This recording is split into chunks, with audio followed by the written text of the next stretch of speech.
नमस्कार दोस्तों, national film में आपका स्वागत है। मैं हूं कुमार और देखिए बहुत ही बिग न्यूज़ है और इंडिया ने कुछ बहुत ही बड़ा अचीव किया है इन डिफेंस टेक्नोलॉजी। सीरियसली एक काफ़ी बड़ा अचीवमेंट है क्योंकि इस फील्ड में इंडिया ने पहली बार इतना कुछ बड़ा किया है और इंडिया इस चीज़ के लिए अब तक दूसरी कंट्रीज पर ही डिपेंड करता था।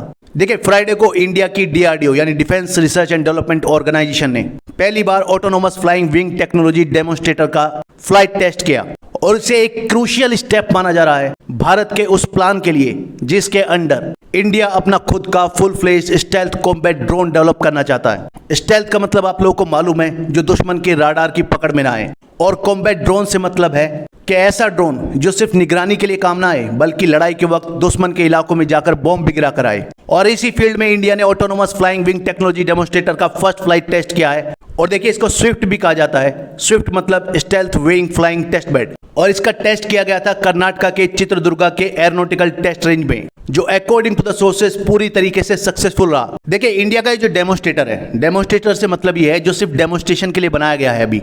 अभी इसमें आगे भी काम होना बाकी है। ये बिल्कुल यूनाइटेड स्टेट के B2 स्टेल्थ बॉम्बर जैसा दिखता है और ऐसी भी न्यूज है कि इसमें US के B2 स्टेल्थ बॉम्बर की तरह ही फ्लाइंग विंग कॉन्फ़िगरेशन भी है। देखिए आप इस पिक्चर में देख सकते हैं, ये है इंडिया का स्विफ्ट और इधर दिया हुआ US का B2 स्टेल्थ बॉम्बर। आप देख सकते हैं काफी सिमिलरिटीज है दिखने में इन दोनों के। और थोड़ा सा आपको US के B2 स्टेल्थ बॉम्बर के बारे में बता दूं, ये अमेरिका का एक हैवी स्ट्रेटेजिक बॉम्बर है और इसमें लो ऑब्जर्वेबल स्टेल्थ टेक्नोलॉजी है और इसे डिजाइन किया गया है for penetrating dense anti aircraft defences के लिए। US ने इसको डेवलप किया था कोल्ड वॉर के टाइम पर, लेकिन इंडिया के स्विफ्ट में और इसमें एक मेन डिफरेंस है कि इसमें 2 क्रू मेंबर्स होते हैं, लेकिन इंडिया का जो स्विफ्ट है ये क्रू लेस होगा, यानी इसमें कोई पायलट नहीं होगा और इसे कहीं बेस में बैठे हुए या तो इंडियन आर्मी के या इंडियन एयरफोर्स के सोल्जर्स सैटेलाइट टेक्नोलॉजी के थ्रू ऑपरेट करेंगे और ये दुश्मन के इलाके में जाकर बॉम्ब गिरा कर आएगा बिना राडार की नजर में आए हुए। देखिए US का ये जो B2 स्टेल्थ बॉम्बर है ये एक बार में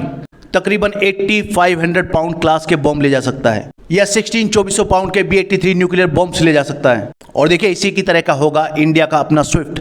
देखिए ये जो फ्लाइट टेस्ट हुआ है इंडिया के स्विफ्ट का, इसके बारे में DRDO का कहना है कि इस एयरक्राफ्ट की जो फ्लाइट थी वो एकदम परफेक्ट थी, including take off, way point navigation and a smooth touchdown while operating in a fully autonomous mode. और देखिए ये एक बहुत ही बड़ा अचीवमेंट है क्योंकि इसके बाद अब इंडिया अपने खुद के अनमैन्ड एयरक्राफ्ट डेवलप कर पाएगा।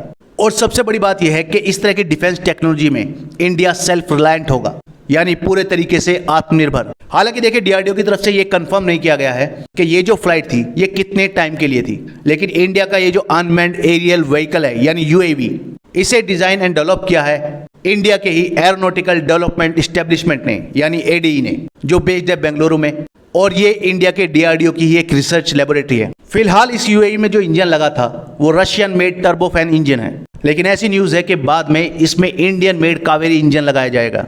और इस एयरक्राफ्ट का जो एयरफ्रेम था, अंडर कैरियज था और entire flight control and avionics system वो पूरे तरीके से इंडिया में ही डेवलप किया गया था। इंडिया का ये जो अनमैन्ड कॉम्बैट एरियल व्हीकल है यानी UCAV, ये एक फ्लाइंग विंग टाइप है। देखिए फ्लाइंग विंग टाइप एयरक्राफ्ट उन एयरक्राफ्ट को कहा जाता है जो टेल लेस होते हैं और जिनके विंग फिक्स होते हैं यानी मूव नहीं करते। इन एयरक्राफ्ट का जो पेलोड होता है और फ्यूल होता है वो उनके मेन विंग्स में ही होता है और इनमें फ्यूजलाज लाइक स्ट्रक्चर नहीं होता जैसा कि कन्वेंशनल एयरक्राफ्ट में होता है, और इसी वजह से इन एयरक्राफ्ट की जो फ्यूल इफिशिएंसी होती है वो काफी हाई होती है। साथ ही ये काफी स्टेबल भी होते हैं अगर इन्हें एग्जीक्यूट किया जाए विद प्रिसीजन। और ऐसी न्यूज है कि इंडियन नेवी के लिए भी एक डेक लॉन्च्ड वर्जन तैयार किया जा रहा है। हालांकि इसके अभी और भी ट्रायल्स होंगे और उसके बाद cabinet committee on security will have to approve the development of RPSA, जिसकी कॉस्ट होगी कई थाउजेंड्स करोड़। देखिए अगर प्रेजेंटली इंडिया के UAVs की बात करें तो Indian arm forces have a large number of unmanned aerial vehicle यानी UAV, जिसमें ज्यादातर इजराइल के बने हुए हैं और इन्हें यूज किया जाता है for real time reconnaissance and precision targeting. Indian air force के पास इजराइल का बना हुआ हैरोप किलर या जिसे कामिकाजे ड्रोन भी कहा जाता है या सुसाइड ड्रोन वो भी है। ये ड्रोन खुद ही एक क्रूज मिसाइल की तरह काम करता है और खुद ही जाकर दुश्मन के टारगेट से टकरा जाता है और इसमें फिर एक्सप्लोजन होता है।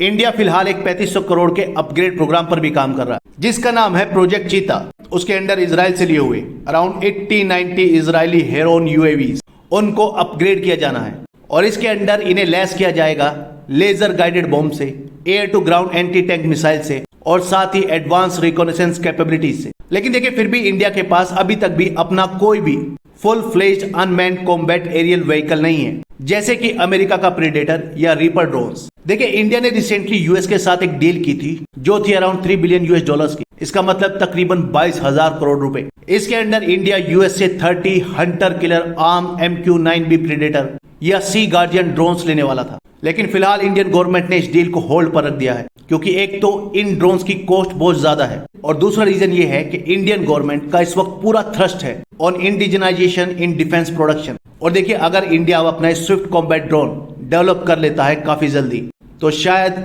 इंडिया को यूएस से प्रेडेटर ड्रोन्स खरीदने ही ना पड़े। इस वीडियो में इतना ही। नेक्स्ट वीडियो में जल्द मिलेंगे। धन्यवाद।